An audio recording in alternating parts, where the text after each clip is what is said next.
Welcome back to Hey Kentucky. By now, undoubtedly, you've heard from many voices. You've seen the images. Maybe you turned the channel because you just couldn't deal with it anymore. I thought about doing that.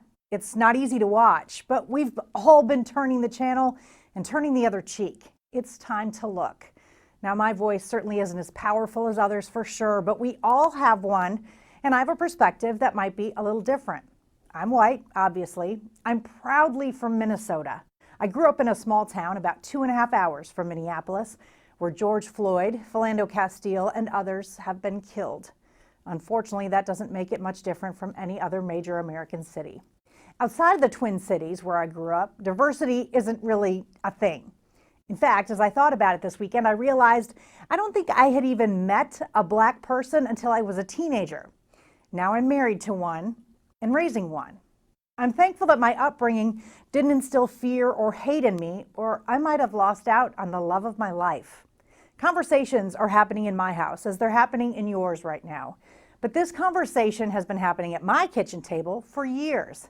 My black husband's best friend, the best man at our wedding, is a white police officer. Think about that. And when you ask them about their friendship, they don't say, "Oh, we don't see color." No, they see it. They know they are different. They embrace their differences. They learn from them. They listen. There have been countless times in our daughter's almost 5 years on this earth where my husband has said he's glad that she wasn't a boy because he didn't want to worry about him leaving the house to drive a car or jog. Think about that.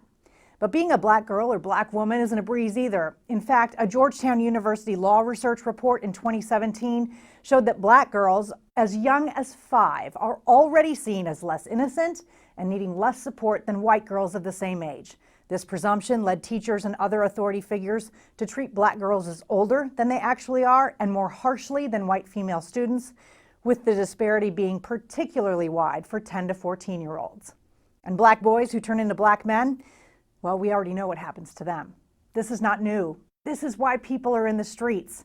This is why Colin Kaepernick took a knee. There are a few other professions where we allow some bad apples. You don't get on an airplane hoping you don't get the one pilot who doesn't know how to land.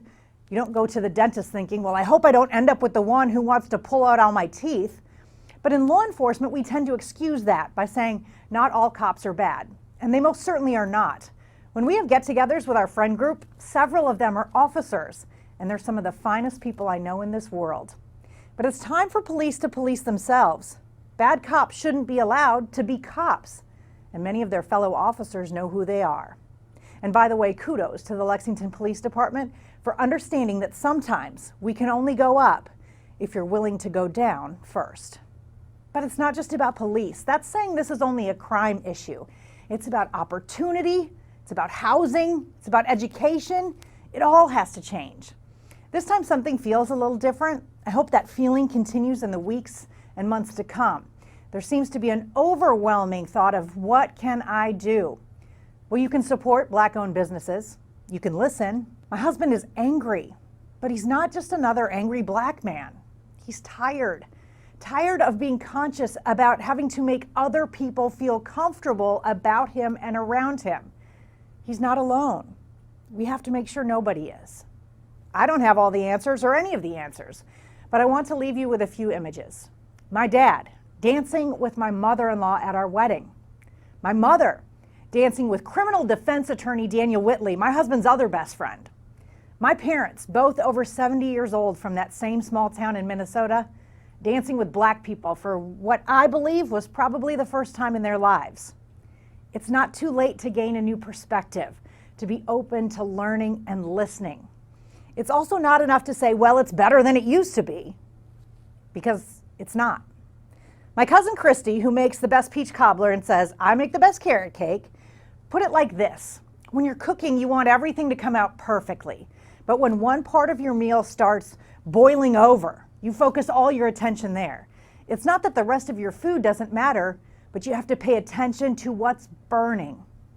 All lives won't matter until Black lives matter. More Hey Kentucky right after this.